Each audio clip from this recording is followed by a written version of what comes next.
Hello and welcome to Talk from Superheroes. Hey everybody, I'm Andrew Ivemy. And I'm Diana McCullum. And you're listening to Talk from Superheroes, where every week we discuss a piece of superhero television or film. And this week we are talking about the age-old, much-revived, often used property, Godzilla. 2014. 2014. We're talking about the 2014. It's not Godzilla. part of the title, but I think there's probably a lot of just Godzillas. Because there's at least the Matthew Broderick one. I'm going to say that there's at least 3 other just Godzillas. Just Zillas. Just Vanilla-Zillas. Vanilla. The Vazillas, as we call them. How many Vazillas did they make? Yeah. In the Vazillaverse. For all the big Godzilla fans like myself, we call them the Vazillas. The Vazillaverse. Yes, a often rebooted, frequently used, but we're talking specifically about the 2014 Godzilla, which is part of the I don't know if they have a term for this. Monsterverse, I think? No, that was going to be like the Invisible Man and the Mummy. Yeah, that was the Universal Dark Pictures that they were going to do. Yeah. Maybe it's a Monsterverse. I mean, it's a type of Monsterverse, but the Godzilla and Kong universe, the Monarch universe, I guess, which is the group that studies the monsters, that might be the closest I have. I don't know if the studio has come up with a title for it.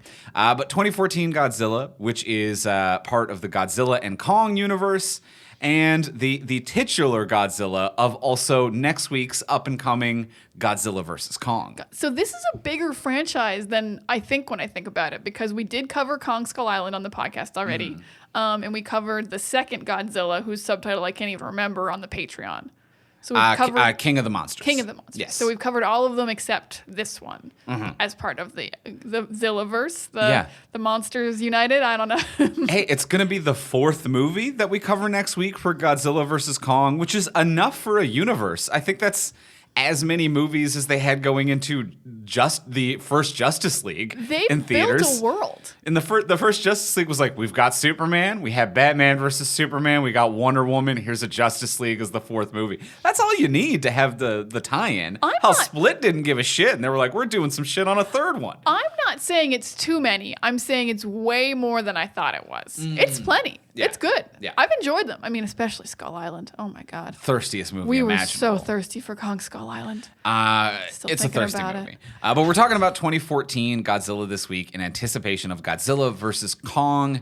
Next week, it's going to be a fun episode. We're going to get into everything in a moment. But before we do, I just want to give a thank you to our friends over at Vessi. Vessi make incredible footwear. We've mentioned them before on the podcast. We are a huge fan of their product here. We wear it all the time. Y'all need to check out Vessi shoes, sincerely. I have 3 pairs of Vessis. I love all of them. And they look slick. They feel wonderful. It is an incredible shoe for every occasion. Like if you're going for a hike, if you're going for drinks, if you're allowed to get drinks now, whatever, walking the dog. Whatever you are regionally allowed to do, you can do them in a pair of Vessis. Yeah. Yes. I especially love walking the dog with them because you guys won't believe this, but they are genuinely, absolutely 100% waterproof. 100% waterproof. I have splashed through some ridiculous puddles in these. I have stepped in some dog business in these before, and because they're waterproof, it makes them super easy to wash as well. I just grab I've got a scrubbing brush and a toothbrush that I'm like, this is the one dedicated for shoes.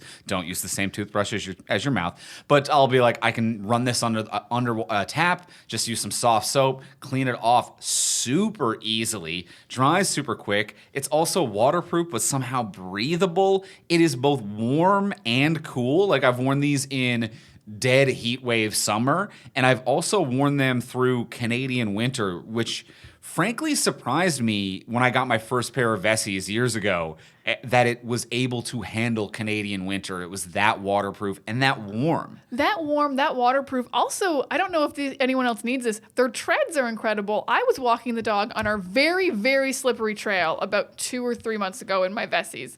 And it's a fully iced trail, and I was wearing my Vessis, and a woman actually stopped who had snow boots on, the metally pointy ones, and she said, "You're wearing sneakers," and I'm like, I don't fall.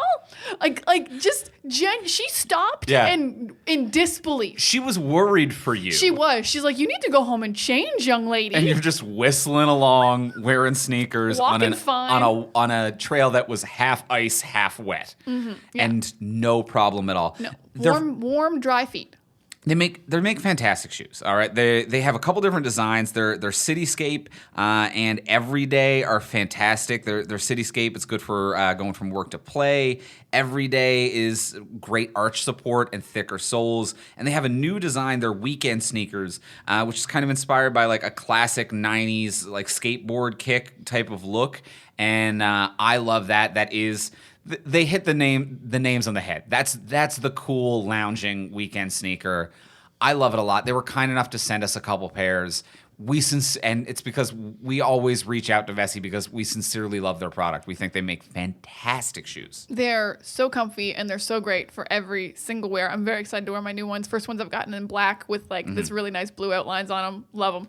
It's the only pair of sneakers, of shoes that I need. It replaces sincerely like 3 other types of shoes. So you're going to want to check out Vessi. So head to vessi.com/hero. That's Vessi, VESSI.com/hero. And use promo code HERO to get an exclusive discount just for our listeners. That's vessi.com/hero. Use promo code HERO. And thanks to our friends over at Vessi for being awesome and making a terrific product. Thank you so much, Vessi. And now let's get into the episode. Let's talk about 2014's Godzilla.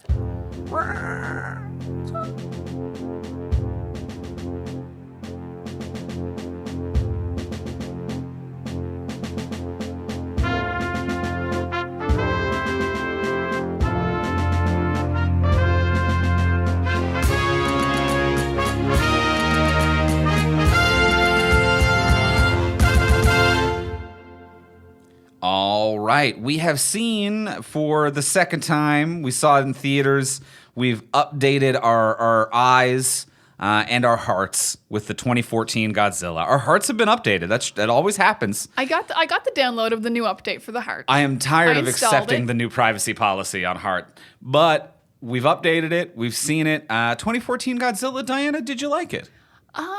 I don't really like it that much, but in a weird way. In a way that I'm going to say, I don't think this movie is bad. I think it's not for me.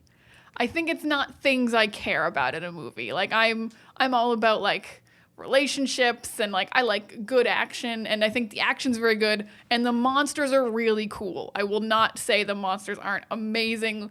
They're well depicted and they're well designed. But I just don't feel a lot, and it feels kind of long. And it doesn't feel very suspenseful, and I'm not on the edge of my seat. So I would say the monsters look really cool, which isn't a thing I particularly care about personally. So I think a lot of people probably like this movie quite a bit. So I'm going to give it like not a bad movie, but not a movie I liked. That's how I feel about Godzilla 2014. Andrew, how you feeling about it? I'm surprised. I didn't think you I thought you were going to be alike. Oh. I thought you were going to be alike on that. Surprise you. This is fools me. This is an interesting one for me because I think I really like Godzilla. I really like this movie. It's a high like for me. Oh, a high like. All right. I can understand that. But there is something wrong with this movie that it is a high like for me, and it is one of the most forgettable movies that I've ever given a high like to. I really like this movie. I think there's some phenomenal stuff about it. It's very visually appealing. I think the writing is very bland, and it's really, really well executed is the big thing. But because of the bland writing, my brain just empties the recycle bin the second that it like my brain clears house. It's like clear cache, delete cookies, move to trash, empty recycle bin. I cannot retain this movie, but it's a movie that does give me like sincere joy and interest anytime that I watch it. I am engaged, and then once it's over, I really don't care about this movie, and not in a negative way. It's just nothing to me the second it's over. It's gone. I 100% agree, because we saw this together in 2014. I don't think we had a podcast yet. No, we did not. So we saw this together in 2014, and when we went to watch it this weekend, I actually thought to myself, like, I don't remember anything about it. I remembered one scene, and it was Aaron Taylor Johnson on the subway with that kid who he has to return later. I'm like, how is that the only scene I remember in a movie about Godzilla? And then we watched this last night, and we weren't planning to podcast till today, and all day I've been like, man, I don't remember a lot about that movie we watched last night that I've seen twice now. Yeah. And that's not a good sign. I totally agree. Like, you'll be like, man, Godzilla looks amazing. And then it's like you got MIB flashy thinged and he's just gone. But you have kind of like a sense that he looked good. Yeah. But you have no memory of it whatsoever. Yeah. Yeah. But it is interesting, though, because there is some stuff that they've done phenomenally well in this movie. Like, the director did a terrific job. It visually crushes. Like, it fucking crushes. It looks so good. It looks so good in very interesting ways that I've never seen things look good before. Like, it's not like just like the fights with all the monsters at the end look really good. It's not just spectacle. It's not just spectacle. It's the reveal of the monsters. Yeah. Which is very Jaws-like in their reveals of like you only get a taste of them and you get a feel of their size for a lot of it, but you rarely get a full shot. Yeah. And you can see like exactly how big these monsters are until the very end. So it's just this giant creeping monstrosity that's coming to get you, and like it could be hiding around a corner even though it's 28 stories tall somehow. It's so cool. It is very cool. I love that it feels the stealthiest big thing that's ever existed. And the film does create this sense of goosebumps. Like everyone is tense and on edge, and it's all lighting and effects, and it's done like a monster horror movie. But for a kaiju movie, I think that's something a little bit unique and interesting to be like, we're giving you the same horror tones of Jaws or Alien or something where you can't see this small, slithery leak underneath the surface or in a vent monster, but it's the size of a fucking mountain. How do we hit that balance and that playfulness? And it really hits it, and it's such a razor-thin line it walks, but it walks it perfectly. It does, and it comes up with several very interesting ways to reveal the monster. Like, I love the first one kind of just creeping out of the hole it's in. So you're like, okay, it's in a hole. That's why we can't see the whole thing. The second one getting revealed by the lights on the train track turning on was incredible. And then I think one of the really interesting things that they do, which gives you a sense of scale but also hides it, is with Godzilla a lot, you'll just see like the whole screen will be filled with just like his shoulder. Yeah. So you can't get a full shot of him because he's too big. He's like passing you by, and you can't put him into your entire field of vision because he's so big. And that's a really interesting way to hide your monster. Yeah. To be like, you're too close to him. You can't see him. It's like when you're on a mountain, so you can't see a mountain because you're on it. Yeah. And it's a way of revealing. You can't see the forest through the trees. You can't see the Godzilla through that bit of scale that's as big as your window. Yeah, you can't get a sense of what he looks like from this. So the director was very interested in the monsters and came up with incredible ways to reveal them, and they look great. And it's so scary and impressive a lot of the times. Scary and impressive, and I think some of these shots are just downright paintings, and I mean absolutely gorgeous, to the point of one thing they do really well that's really gorgeous is a frame within a frame, and it really helps scale as well. There are a few shots where your picture of the movie is the frame, and it's a classic just kind of storytelling shot to put a frame within a frame, whether it's a doorway or a window. You put a frame within the movie to just showcase something.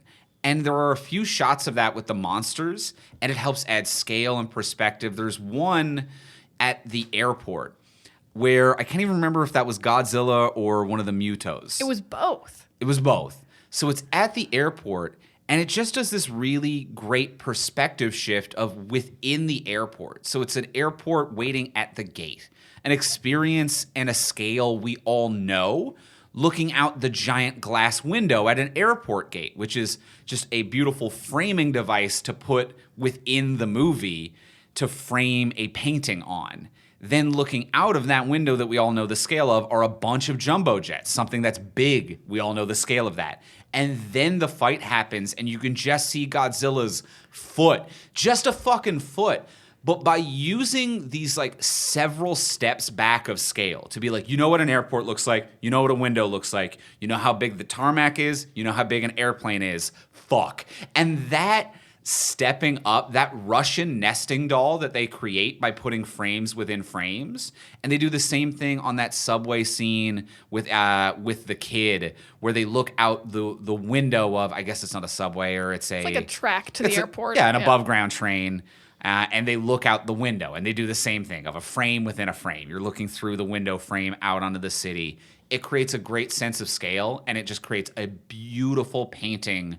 The level of, like, when we talked on our Batman Returns episode about, like, Catwoman's window from across the street, that Giving you a framing full sense of device really makes this movie gorgeous in some moments. Yeah, a lot of the parts with the monsters are genuinely gorgeous. I did laugh during the airport scene. It's not the fault of the movie, just because you hear like alarms and it cuts to an airport, and at this point I'm conditioned to expect like the Civil War airport fight. Okay. And then instead it's Mutu and it's Godzilla. And you're like, where's Captain America? Someone stop this. This is so much bigger than Giant Man. Because Giant Man is only like a little bit bigger than a jumbo jet. Yeah. And he's Giant Man. And then Godzilla's walking through and he's like, just my foot is this Just a size. foot. And you're just like, you get a sense of you cannot stop these people. Yeah. To the point where later when Ken Watanabe, in many ways, it's a foolish thing to say, to be like, Godzilla has to save us. You kind of like, yeah, we can't stop those. We're fucked. We need I get him. it, Ken Watanabe. We need this dude. Yeah, you're right. You're Yeah. right, Ken. You fucking nailed it. But I love your description a moment ago too, just like being too close to it to see it, like not seeing the forest through the trees, and that's why it's stealthy and creepy, because there are moments where the creatures are mistaken for a mountain at night, and then seeing the devastation during the day. So many clever techniques here. Yeah, the mountain one was also really cool because it passed like right beside them on the train tracks, again giving them scale of like you couldn't see the entire thing, or else you would have lost sight of Aaron Taylor Johnson on the tracks. Yeah. He would have been too small if you zoomed out to see the entire monster. Yeah, really.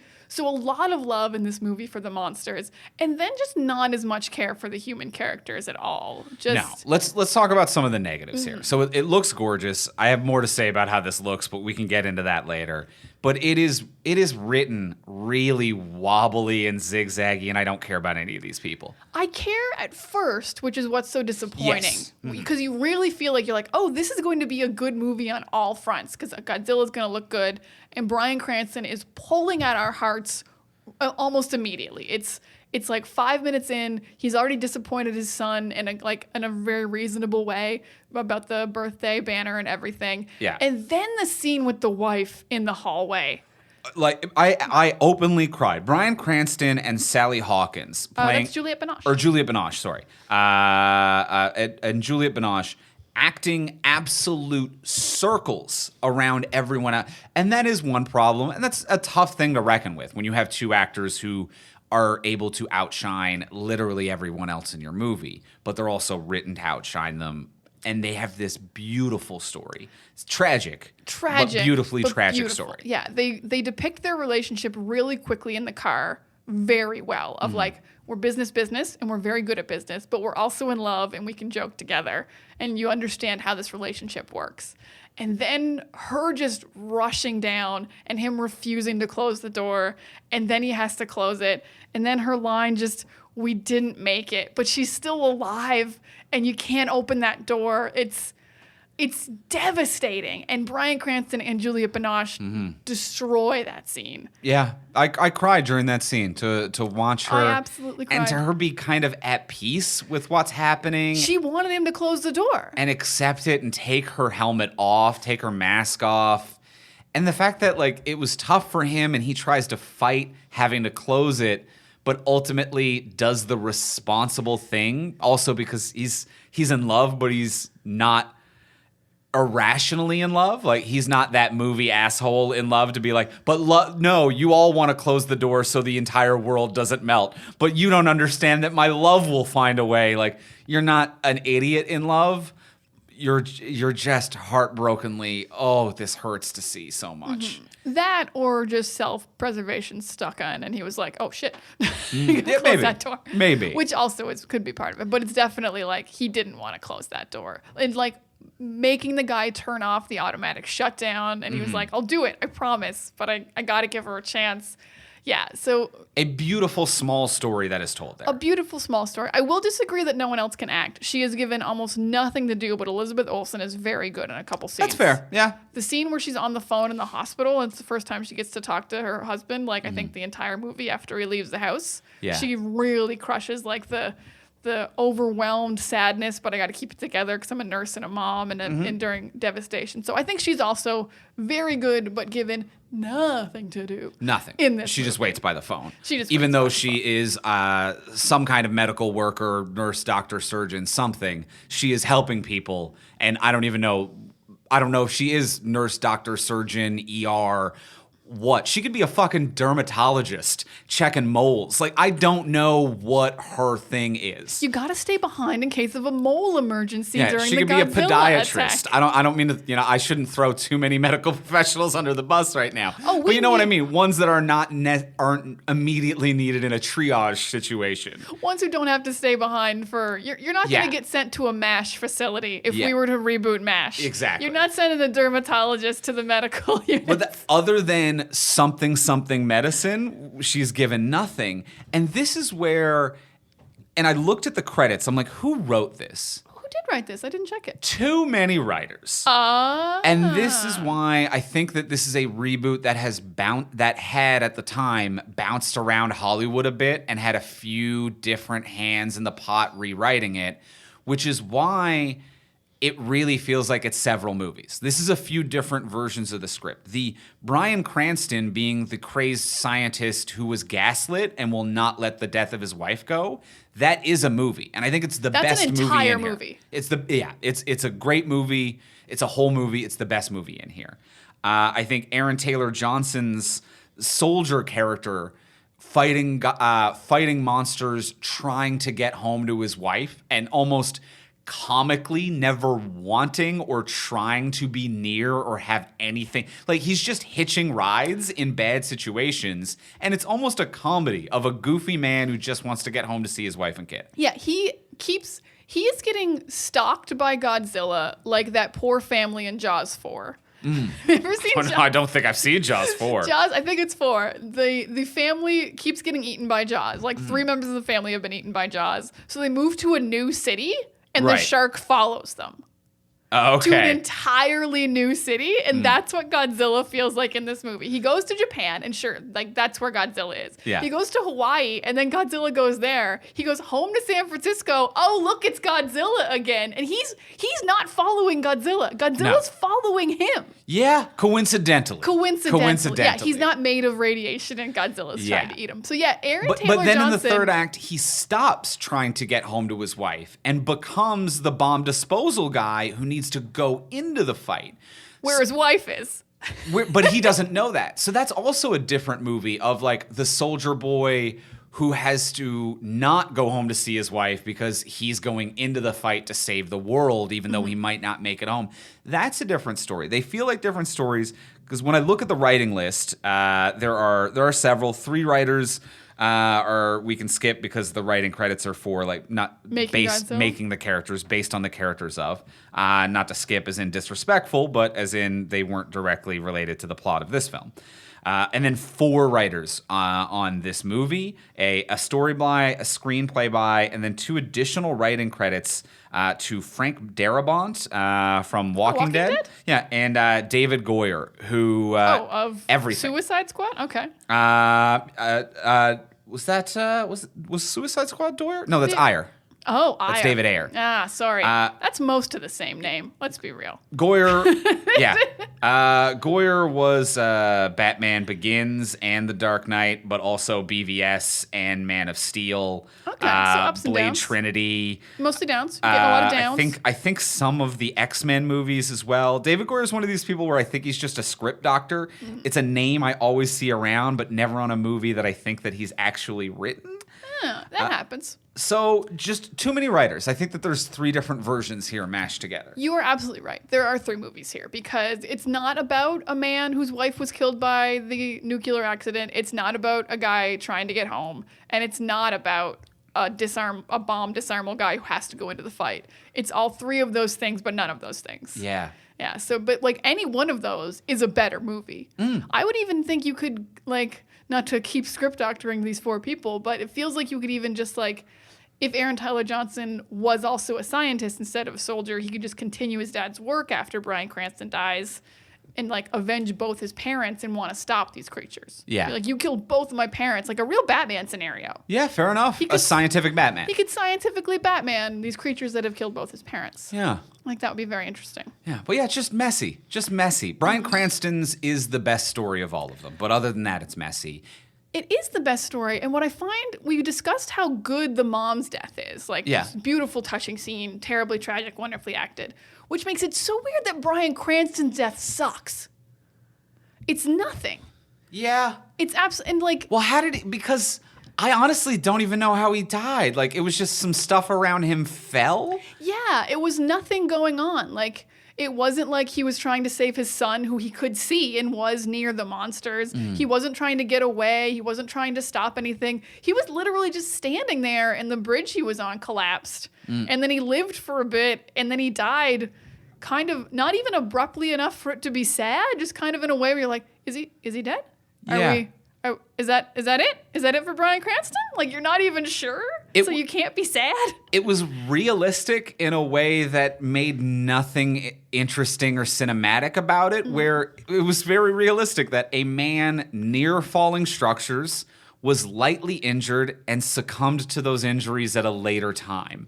Very realistic. That's a very realistic way to die, but it is not dramatic in any way because it's a lightly injured that we didn't quite see or don't really know how it worked.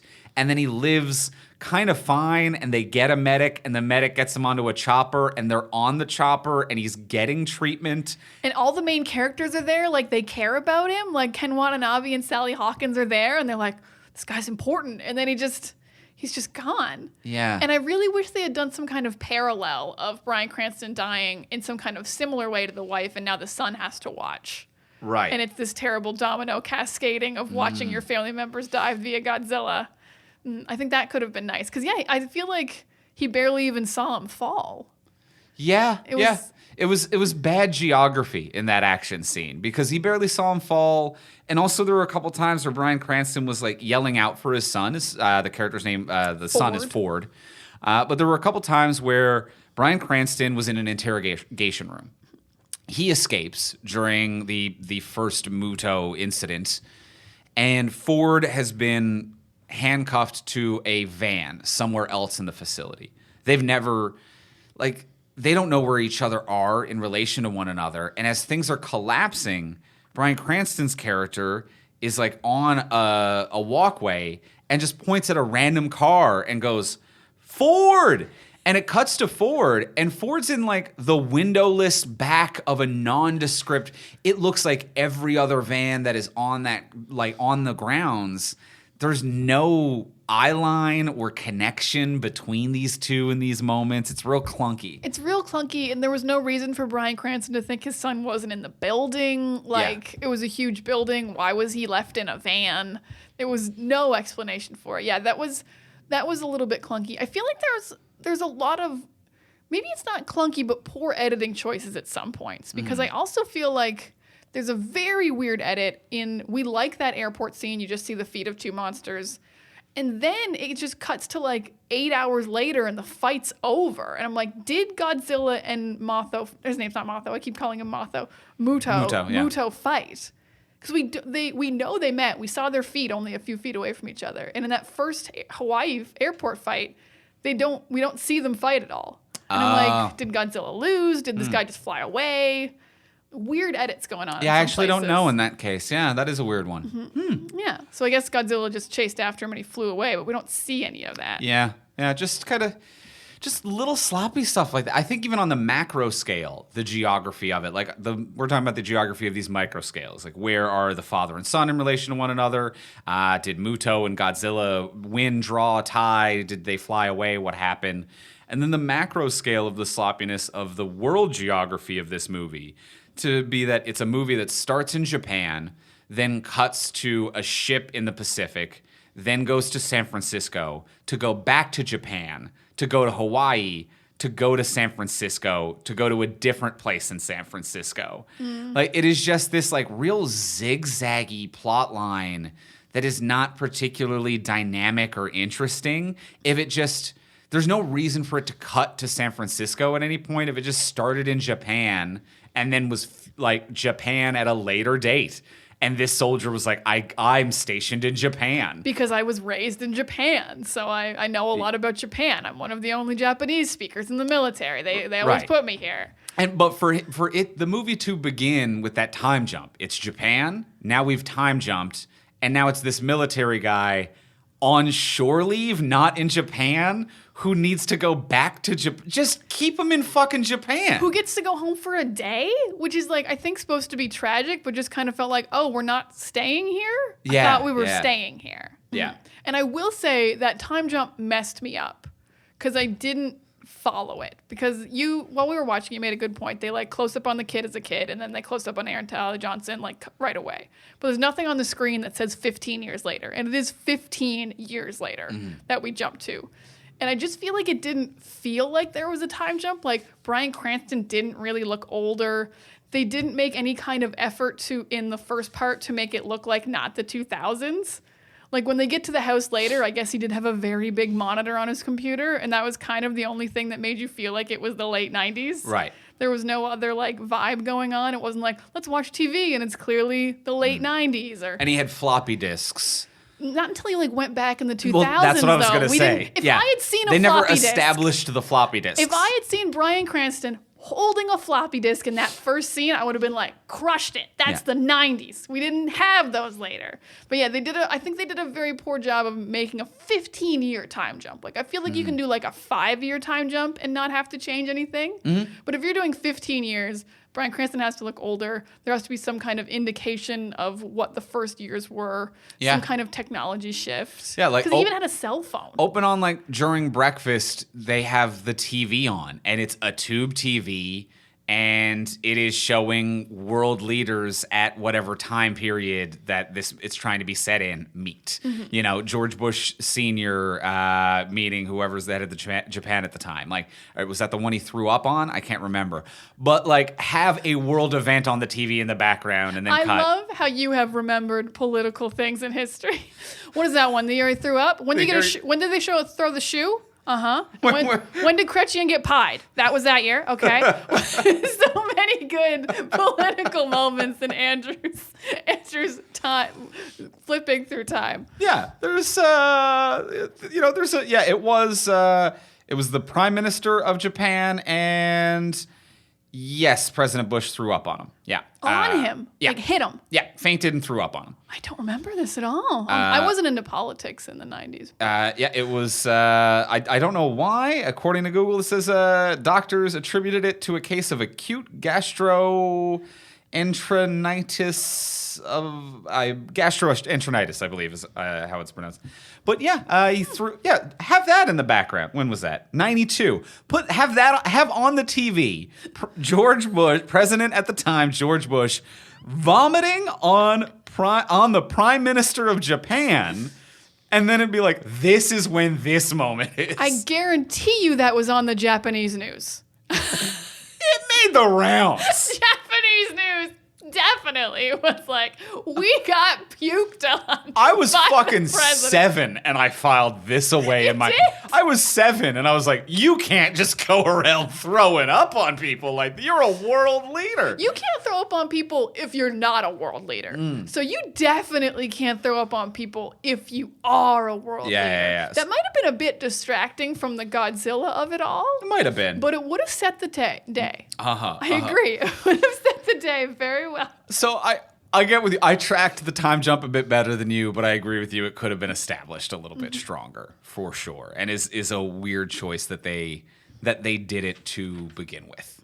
Yeah, but despite the separate stories that they have going on, the connective tissue of Godzilla and the Muto and hunting down nuclear waste to reproduce, like, it's a monster story that I am involved in. Everything with the humans feel disjointed, But not just the action scenes, the plot of the monsters tracks for me. The monsters have the more interesting story going on. Yeah, the monsters are like, gotta find some nuclear little snackies, gotta find some chips with Nom, some nom, nom. nuclear. When he's eating those like bombs off the train, like just like me eating chips, I'm just like, or like I guess what would it be? More like a Cheeto. I'm gonna say what's a long boy? What do I snack into like a long? now boy? it's. I'm not gonna say Cheeto would be a long boy, but I would say a Pringle because he really like cracked open the train. Like I'm thinking of the vessel, both the submarine and the train are like the Pringle jar that you crack open and then you get to popping. It's fair, but I do like this like. There's almost like a beautiful love story going on with the Mutos. We're like, we have to travel the world, and I have to give you a mating ritual present of one nuclear bomb that you're going to hold against your belly that already looks pregnant for some reason. Don't understand that. You thought you needed the dude. And then Godzilla is on a mission to cock block the hell out of these people. That is his goal. Yep. But like their story is so clean, but also has interesting elements to it with the nuclear power stuff, with the Godzilla chasing them to stop them. There's just enough levels because Godzilla could be very boring, I think. Yeah. There could be not a lot happening here. So there's just enough that like Ken Watanabe and Sally Hawkins do have quite a bit to do to like figure out these monsters and what's happening. And they do it logically, and I follow it, and I think it makes sense. It's weird to be like, there's not a lot of logic loopholes in this whole monsters eating radioactive. Everything tracks pretty sound. They've Science actually checks out. covered it a lot. Okay, you didn't kill it in case it made a nuclear explosion. Valid. You don't want that. If you have a monster who's going to absorb all your nuclear stuff, maybe you could make a pact with it. And I could see you wanting to be like, let's capture this to see if we can just get it to eat up our radioactive materials. Of course. Yeah. Of course. Eat our radioactive materials and then go to the bottom of the ocean. Thank you so much. Yeah. And even the egg sac made sense to me. I'm like, some animals have an egg sac ready to go when they're in heat, and then the male specimen just has to inseminate the eggs either externally or internally, but the egg sac's ready to go. That makes sense. Yeah, I think fish are like that. Like there's just like a shit ton of eggs just kind of sitting there ready for action. Just waiting for their turn. Real gross though. Oh yeah, you don't want that. It's weird to be like, they did a good job and I hated it. It was valid and it looked real and I didn't want to see it. Yep. So yeah, interesting story with the monsters. I also did like, even though they can't really interact because Godzilla can't speak or anything, they did a really good job in the final like 25 minutes of paralleling Aaron Taylor Johnson with Godzilla. That actually frustrated me. Oh, really? It's only because it's a different movie again. It's a different movie. That is not the movie they told from the beginning. No, it's and not. in the end, when he's passing out because people are like, Ford, Aaron Taylor Johnson's character, is passing out on the boat because San Francisco's safe. And Godzilla is passing out because San Francisco's safe. It's like, okay, they were heroes together. But that story only started together like 10 minutes ago. And it was just too late to throw in that parallel because Godzilla's not trying to get home to his family. Godzilla's dad didn't die killing Muto. You don't know. I don't know, but I would need to know. But I could see what you're saying though, that is a type of interesting story. Yes, it is another element that they didn't explore throughout the film that they could have. Like if he had helped Godzilla somehow at the very first Japan fight against the first Muto. Yeah. And like they kind of had a bond there at some point. I think that could have really helped make it more special. But yeah, at the very least, it gave the final act something interesting happening that wasn't just two stories that aren't connected in any way. Yeah. Of him constantly just doing whatever Godzilla's doing and Godzilla disappearing off into smoke. Just the smoke and the amount of smoke in this movie, so much credit goes to the smoke and lighting of this movie. Going back to like this movie looking beautiful. The smoke and lighting is gorgeous and perfect. The red streaks of the halo drop coming into Godzilla is just iconically gorgeous. Now that's a painting. Yes. That looked incredible. And yeah, all the smoke in San Francisco, which of course, like 18 buildings have fallen. Everything would just be dust and fire. Yeah. So the smoke makes a lot of sense and it fits in.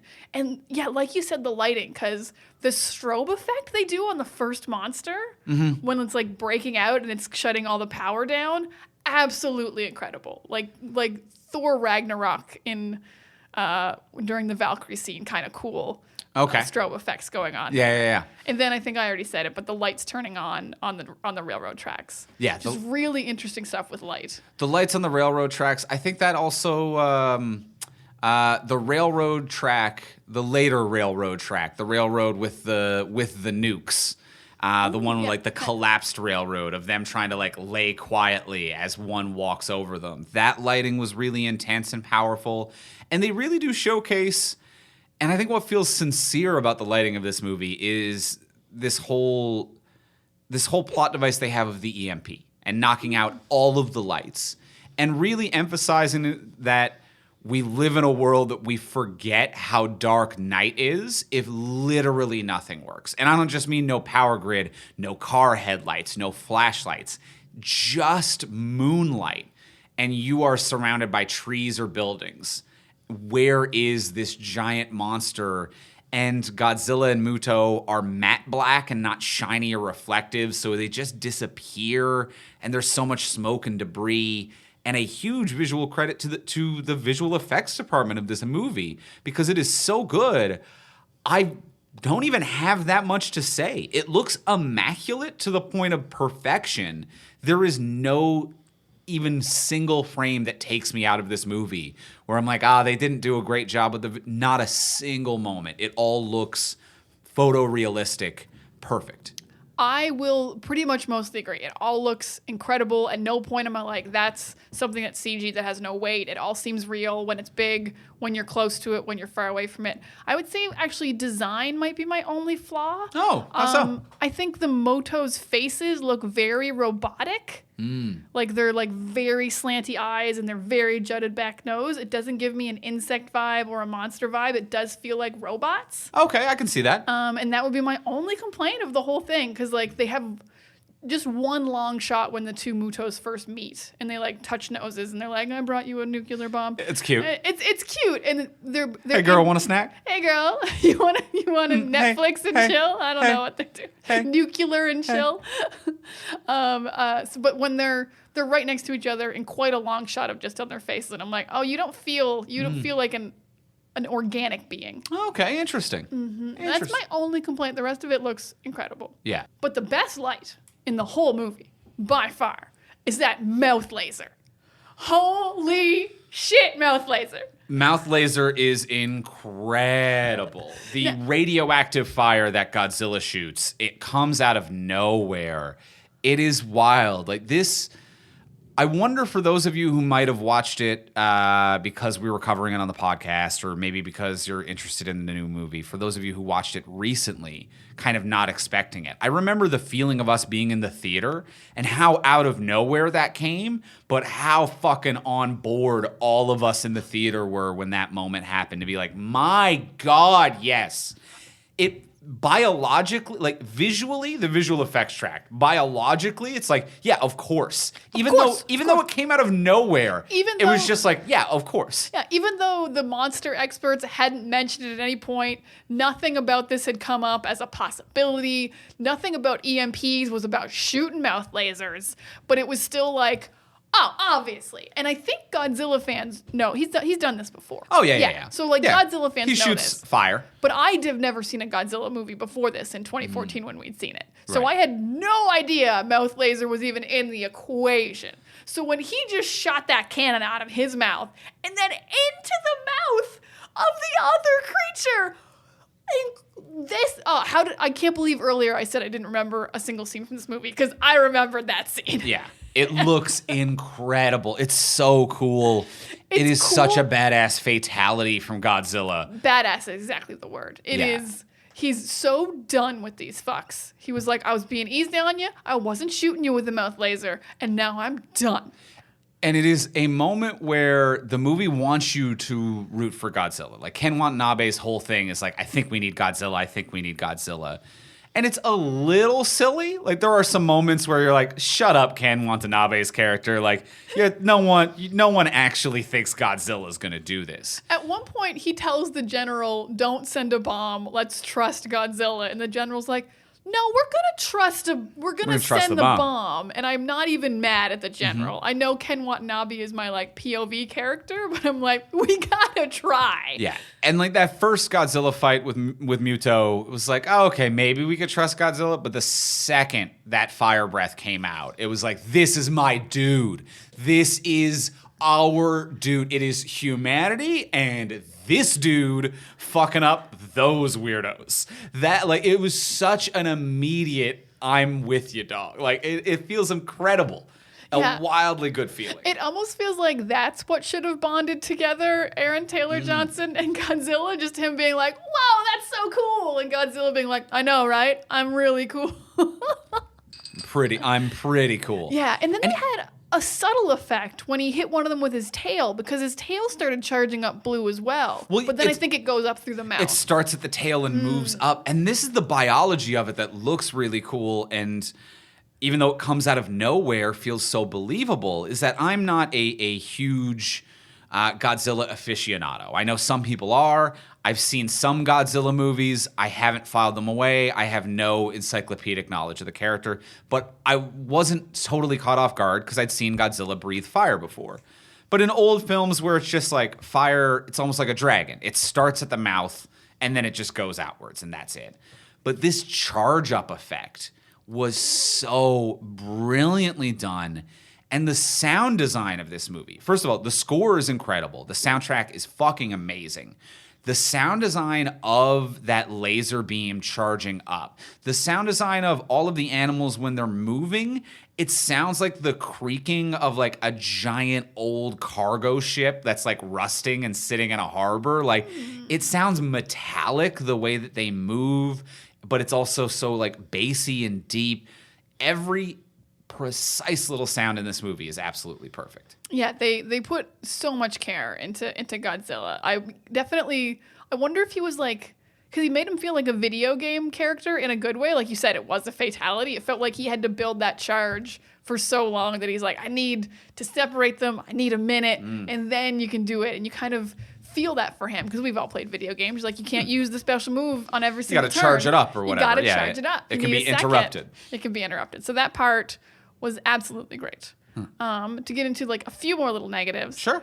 I was very, very annoyed that Aaron Taylor Johnson never disarmed this bomb. The bomb, he was with the bomb for like 6 minutes straight, and he is a bomb disarmist. Yeah. Never disarms the bomb.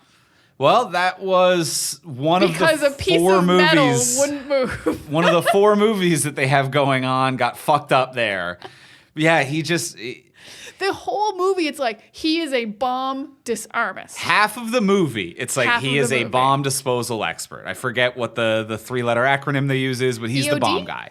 Something like that. Yeah, say. Explosive Ordnance Disarmament. Yeah, so EOD. So it's EOD, and they make a huge deal. Like, we have to have analog stuff in it because of the EMP, which I think actually is a great plot point of why they can't do it by remote. Absolutely brilliant. For the amount of times we've seen in movies and TV shows, I need to go in and do the manual override, but there's a sloppy reason to do it. Very practical reason to do it in this one. Very practical reason. And then that he wants to join the team, and they're like, you're not part of this unit. He's like, I'm the only bomb disposal person you have, so they have to let him go. So much of this is about he's seen the bomb before, he put the bomb together, he knows the bomb, and then he doesn't disarm the bomb. Any old soldier schmuck could have put it on a boat and sent it into the harbor. Yeah, but he was there because reasons? I mean, I'm not mad that he was there, but thematically, when you're writing a movie about a guy who disarms bombs, especially when it's a nuclear bomb, you're going to want to disarm that bomb. Well, I think that brings me to one of my biggest negatives about this movie, about the writing of this movie, is that we've talked about how there's weak character development. But what is the theme? Because I don't think this movie has even one theme. I can't think of whether it's a personal character theme. Like, it's not someone says to Aaron Taylor Johnson's character, Ford, in the beginning of the movie. No one says oh, you're always trying to dispose of the bomb, but you're not willing to let it go off. Let it go off or whatever, because sometimes we need there's no. What a weird twist. I'm not saying that would be a good one. I'm not saying that would be. There is no statement of theme, and traditionally, and like I said, I'm not a huge Godzilla aficionado or someone who studies them. But from what I understand, typically it is a commentary on the nuclear age. It is a commentary on the testing of nuclear bombs. And even Ken Watanabe's character has the pocket watch of his father, who died which is stopped at the time that his father died in Hiroshima. And it is a criticism of the nuclear age. And Godzilla is supposed to be awoken and dangerous because of nuclear testing, experimentation, and explosives. And that's the theme and criticism, which is that we should not be playing God. When we do, we awaken a real God to course correct the horrific actions humanity has taken. Yeah, nuclear things have monster repercussions. Yes. Yeah, we created a monstrous weapon, and it resulted in monstrous repercussions. A very reasonable criticism of nuclear weapons is the Godzilla parable. This movie doesn't have that. It's like nuclear weapons are nom-noms, which are fun, but these creatures always existed, will always exist. They existed when the Earth was naturally more radioactive. Maybe we kind of woke them up by having some extra radiation around. But we didn't create them. We didn't create them. It's not our fault. This is all a big whoopsie, and Godzilla is just something that's going to correct our mistakes for us. Like, we made mistakes, but don't sweat it. Things are going to course correct. The other nuclear is going to take care of it. So the answer to nuclear is nuclear. So I guess it's good we all have bombs. Yeah, yeah. Thank goodness everybody's got a nuclear weapon. It reminds me, actually, I think the closest thing to a theme this movie has reminds me of an old George Carlin bit. Where George Carlin... I'm very intrigued. George Carlin has this stand-up bit about the egotism of using the phrase, we're destroying the planet. Of the egotism of being like, we're destroying the planet. By not doing this, we're destroying the planet. We are not destroying the planet. The planet will be here after we're all dead. We are destroying ourselves. We are not destroying the planet. This planet is going to be just fine, whether or not we're on it. So I think Godzilla is meant to be like the representation of this planet, that like we're destroying it, but Earth will course correct. Like, Godzilla is meant to represent nature, and nature will find a way to reset. Okay. And I think that might be the closest thing to a theme, but it's a very nihilistic perspective for a movie to have, to be like, yeah, fuck around, make nukes, go to war, set off some bombs. Nature gonna figure it out, baby. Don't worry. It's not a like fear nature, respect nature. It is a like do whatever the fuck you want, because nature got some big old fucking laser breath. Get out the way. Here comes nature. UV rays will kill us all. Nature's coming to get you. Nature's got it. Don't you worry about that. Yeah, I kind of get what you're saying. It is weird that none of the monsters are human made. Like, it's weird that Godzilla then isn't natural and we made the other monsters or something. Right. Like, it really is just nature versus nature. Yeah. We're not involved in this fight. We just happen to live on the surface in a lot of ways. Like, Godzilla probably doesn't even care that we're there. He's not coming up to protect us. He's like, I hate moths. Fuck, they're the worst. I fucking hate these dudes. He hates moths, you guys. That's what this story is. I feel like what the theme wants to be, and the movie doesn't do this well. I'm giving it too much credit. I feel like the theme might be you have to sacrifice yourself for the greater good, like his mom did, and then he's willing to do by staying on the boat with the bomb. Which is like at least a thing that happens twice, so I can say it's maybe a theme. Okay. Like, he doesn't like put the bomb on a boat and then just send it off. He's like, I have to stay with it and make sure it leaves. But he doesn't have any like lines on that boat, which isn't helpful. Like, he's not like, sorry wife, I won't be back. Or like, sorry mom, I get it. I know why you stayed behind in the shelter and died in there. Like, we don't get a sense of anything that's happening with him, so we don't get a sense of theme, but I can almost see what would have been the theme if they were a little bit smarter. If there was a sense of like, if he was mad at his mom for staying behind, but we get the sense that he's mad at his dad, but never at his mom, then maybe history repeating would be something. But you're definitely onto something there. It kind of makes me think that maybe The moment where the mom tells the dad, like, go be with our son, like, be with him, that's what's important. And then the dad fails to do that. He does. And then the dad tells the son the same thing, go be with your family. And the son fails to do that, history repeating. But I don't know if there's a theme there, but maybe they're floating close to one with that. They are for a bit, because you're right. For like a third of the movie, he does try to go back to his family super hard. He's like, I'm flying right back to San Francisco. I'm hopping on with the military, but I'm not joining the military until like 4 more scenes later when they need a bomb disposal expert. That's the only reason I join. Like, he kind of gets it that he's supposed to go protect his family, but he never actually goes to protect his family. Like, it's not like he finds them and then he gets them to shelter and then he gets them on a boat or something. Like, it's not about protecting his family. It's not about dying for a cause. Yeah, there's no theme here. The theme is lasers are cool. And they're not wrong. They're right about lasers. Godzilla fucks. Look at them. They're right. That's the theme. And it's dope. Nature is Godzilla and nature fucks. That is the theme of this movie. Nature's amazing. I want to see a giant mantis shrimp come out of the ocean next. Because they're already so powerful. They're as already tiny. pretty So you get a strong and real cool. big one. His little hand laser would be incredible. That would be good. Would be good. I think Godzilla people should listen to me for creature designs. I like it. I think what's going to be interesting next week when we see Godzilla versus Kong, and what's interesting about all 3 of these movies leading to the 4th, is that it's going to be difficult for them because none of them have had the same writers or directors in any capacity. And I find that a really bold move to create a connective tissue and not have any of the successful people behind it. Like, the director of this, I think, did a really good job. Some of the problems is with writing, but I think the direction of this does the correct direction for a monster movie. No problem with the direction of this film. And they don't bring this director back for the second one, for Godzilla, King of the Monsters. And Kong, I get maybe having a different director. It's a different visual tone. But then that director's not back for Godzilla versus Kong. And none of it's the same writing. It's so strange that they're going to try to have this cohesive universe now with none of the same people creating any visual or thematic consistencies. Yeah, it is a little weird. And I also feel like there might not be any consistencies of, when we haven't seen it yet, but I'm curious about consistencies of damage.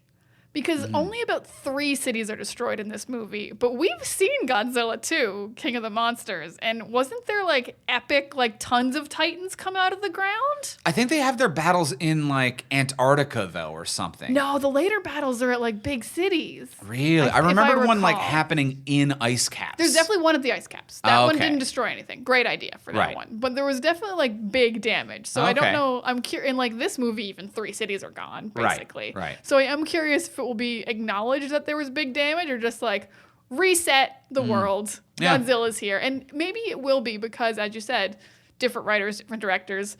I think the only consistent thing in 2 movies even was Ken Watanabe. And I don't know if there's anything connecting to the 4th one. Yeah. Because he's not in this one. Yeah. So yeah, it's going to be interesting. I feel like they're all just like, you don't need to know anything before you watch any of them. Right, Which I'm not against. I'm definitely not against that as a concept, but I think that even if you're doing, these are disconnected and we're just doing fun anthology storytelling where we're just going to reset and just have a good time each time, I still think there needs to be someone who has some kind of visual or thematic consistency. Not that it needs to be the fucking Avengers where it's like, oh, like Kong shows up and it's like, well, I didn't see Kong's movie, so I don't know his backstory. Who's this guy? What's the, oh, he turns green? Like, I don't need it to be. When he's not angry, is he a human? What happens here? Right. So I don't need it to be the Avengers, but I do find it strange that they don't have anyone overseeing, or at least that I'm aware of, overseeing or creating a consistent tone. I think it's more strange if you're going to have multiple different directors that they're not wildly different. Right. Like they're not all that different from each other. They're all like good movies. They're fine. Kong Skull Island's amazing. But none of them are like, wow, this is so different. Like this is the Captain America Winter Soldier to Thor Ragnarok, like big swings of difference. Right. Really different styles. It's all very much like, you're very good at straightforward action. Go right ahead. So yeah, it's weird to have multiple directors that aren't doing anything interesting with a huge, huge franchise like Godzilla. Yeah, fully agree. I'll agree with that. Yeah, and especially when this one was Gareth Edwards, who was the second director on Rogue One. Or was he the first director on Rogue One? Oh, I don't remember how that worked. He was one of the directors on Rogue One. Because I don't remember the directors on Rogue One. Because Lord and Miller were Han Solo. That was Solo. That was originally Lord and Miller, and then it was changed.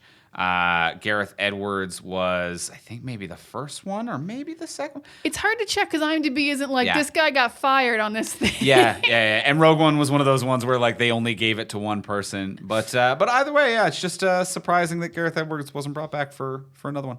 Yeah, so I'm looking forward to the next one. I'm actually genuinely looking forward to this one. Godzilla rocks. Like, he's cool as hell. The theme is loose. The actors and storylines for these people were all over the map, but we're not going to see, hear, or care about any of these people ever again. It's so not about fuck it. It's the Godzilla's people. time. No, it's like when you watch a Transformers movie, you're like, this isn't about Shia LaBeouf. Yeah. It's about the Transformers. That's how it should be. Let anyway. them fight. Yeah. So we'll be back next week to talk about Godzilla vs. Kong. But in a minute, we are going to ask the final question of what would you change? So now that we've discussed everything we discussed, what would you change about this movie if you could change anything? But before we ask that final question, we just want to give a thank you to our wonderful sponsor of today's episode. You know them. You love them. It is tpublic.com. tpublic.com. And Wonderful place. They're wonderful. And they don't just make tees. I'm going to mention they make tank tops this Yes. week because it's getting warm and I'm buying tank tops. I'm wearing a TeePublic tank top right now. I've been wearing them all week. They're fantastic. They're breezy. so good. My shoulders feel the sun and the breeze. And I still got a cool logo from an independent designer on my chest. You do. I love my TeePublic tank tops. They fit amazingly They do well. fit real well. Like I actually they fit better than ones I buy in store and try on. Like I don't know how they do it. They're incredible. So wonderful designs by indie artists who are getting a fair commission for their work. And design I love this week, it is Kong Skull Island, and it's Skull Island in the theme of Jurassic Park logo. So it's Kong, it says Skull Island, which I think makes sense because Samuel Jackson is in both movies. He is the connective tissue here so for he me. is. Hold on to your butts. He is in both of these. Hold on to your butts. It's Kong Skull Hold on to your Island. hold on to your butts, indeed. You better. So this is my shirt. I want to get it on many things, and I probably will. Nice. The one that I'm liking this week, it's called The Great Godzilla. It is Godzilla, but it is the classic Japanese painting, the Great Wave, the very famous painting of a boat in a big swooping blue wave. But the boat has been changed to Godzilla's tail, and Godzilla is coming out of the water behind it. And it looks incredibly cool and stylized. I really like this. The Great Godzilla shirt. Godzilla slaps. He slaps. He's Godzilla's amazing. He's just cool, guys. He's just cool. So that's what I'm liking this week, and either of those designs or any of the ones we've previously mentioned on the podcast and other ones we've never mentioned but just own or recommend ourselves, you can find it all at our storefront, which is over at teepublic.fromsuperheroes.com. That is teepublic.fromsuperheroes.com. And when you shop through that store link, you not only support the independent artist who designed the artwork that you purchase, you will also support this podcast as well. So you support the artist who made it, you support this podcast just for shopping for something cool over at teepublic.fromsuperheroes.com. And thank you, TeePublic, for your support. And thanks for all your cool merch. Thank you. And as well, before we get into the final question, we'll remind you, as we do every week. Every week we got to tell you because you didn't do it yet. You didn't. I know you didn't. It hurts me to say it. It hurts me to call you out on this. Why you break my heart. You didn't do it. Give us a rating. Subscribe, rate, review on Apple Podcasts, wherever you get your podcasts. Hit follow, leave the review. It takes a second. Say nice things about us, please. Say nice things. It doesn't have to be long and wordy. You can just write the word noise. You can write the word great. That is it. But leave a rating and review. It helps new listeners find the podcast. It encourages new people to listen to the podcast. If you want to write a word or your thing, you can do that too, because we read them and it warms our hearts. It sincerely does brighten our day. If we're having a rough day, we'll look up some of the nice reviews. So we do read them. It does mean a lot. and it's a free way to support this podcast. Much in if you wanted to support this podcast for free, you can tell your friends about it via social media, on Twitter, Facebook, Instagram, whatever it is that you use.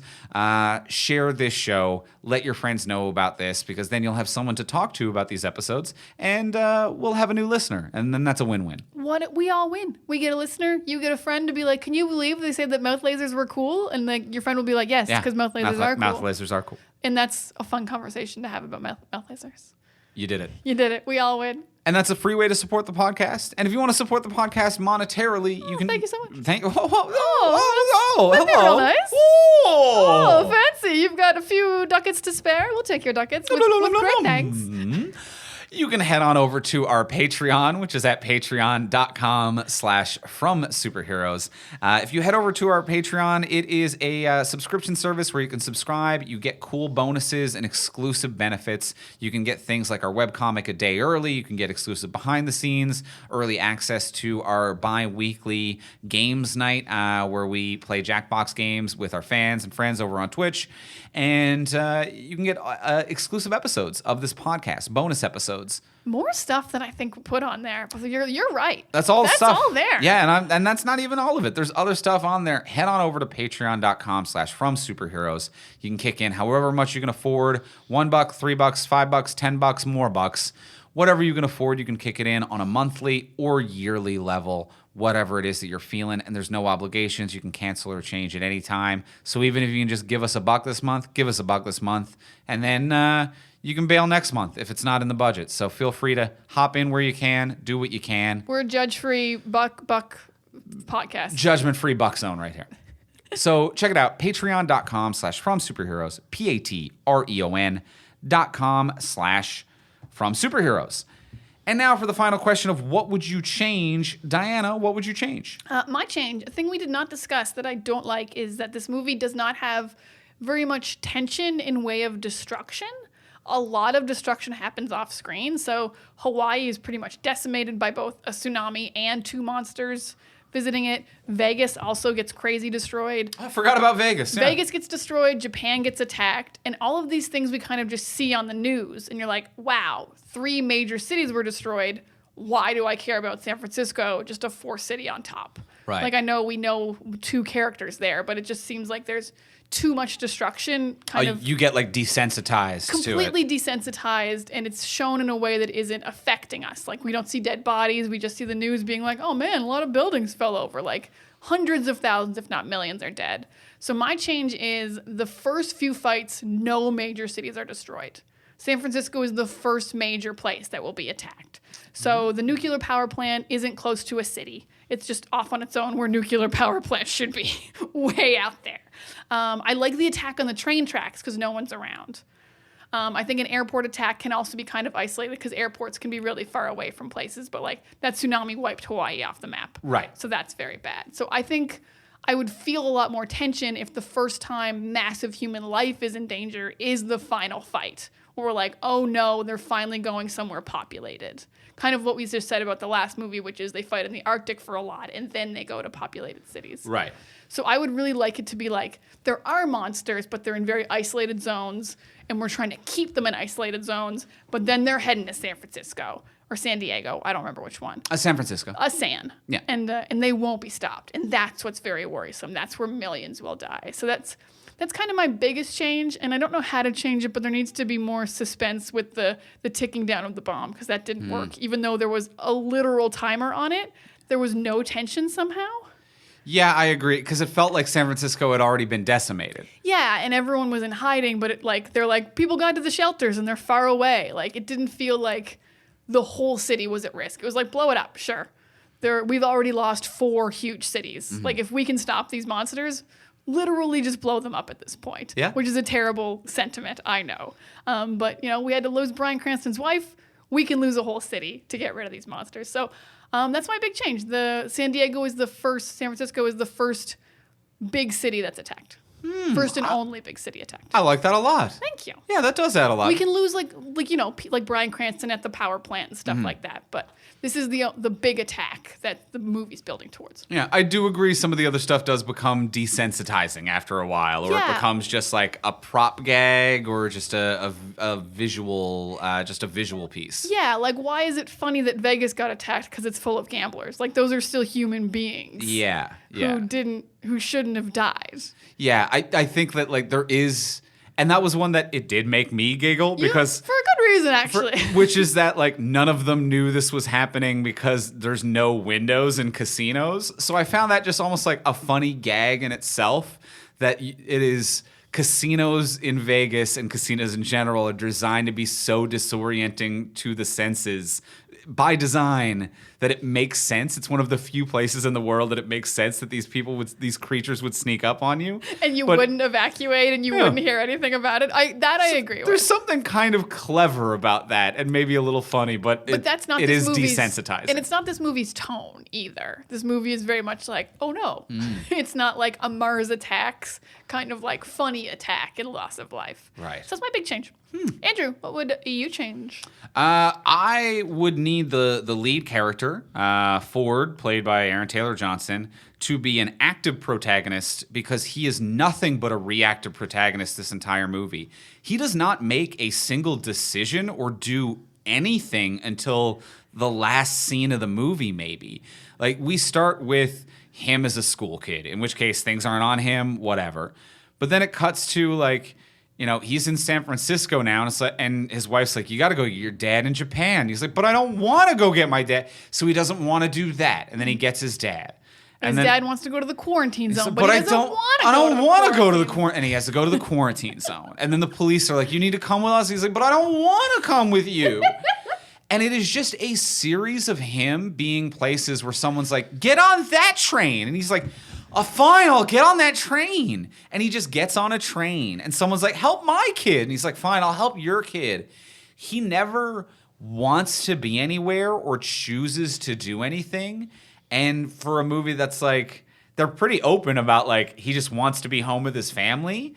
And I feel like it is a movie where if he wasn't coincidentally forced by another character's decision to be in Japan, he would never have returned for service. Like, he wouldn't have even like gone to the base. He would have just been like, wife, child, we're getting out of here. We're getting out of here. I am not reporting for duty. I know they're calling, like, I am a deserter.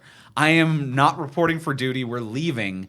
It really just feels boring and bland to follow a guy who wants nothing to do with the plot of this film. Yeah, that's totally fair. I think my favorite instance of him not wanting to be involved was like he stops one soldier and he's like, how do I get to San Francisco? And he's like, only the military transports can leave. And that's the only reason he joins the military. Yeah, he needs a ride. He needs a ride. And then even when he's like, I need to get closer to San Francisco. And they're like, well, a random military guy is like, well, we came up with this whole fucking plan to circumvent the EMP by using a manual override for the bomb. And he's like, I coincidentally have those skills. And they're like, all right, you're on the team, I guess. Like, they don't even want him on the team, and he doesn't want to be on the team, and he didn't come up with the plan. And not an interesting protagonist at all. No. I agree. And he gets there and can't pry the door off, so he doesn't even use his skills. And then all of the other guys carry the bomb to the boat,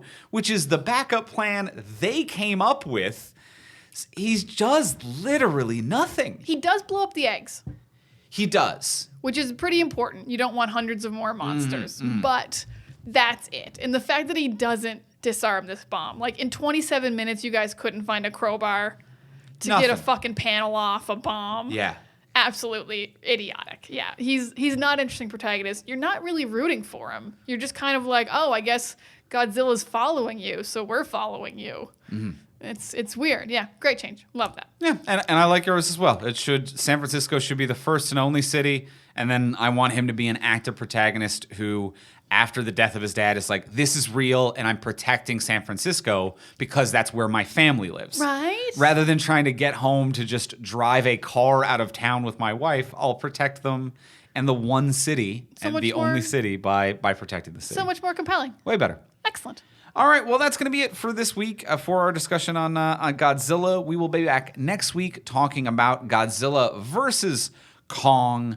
Until then, if you want to get a hold of us, you can reach me on Twitter at Ivimey, Ivimey. You can reach me at Words of Diana. And you can reach both of us at From Superheroes, and we'll see y'all next week. Bye.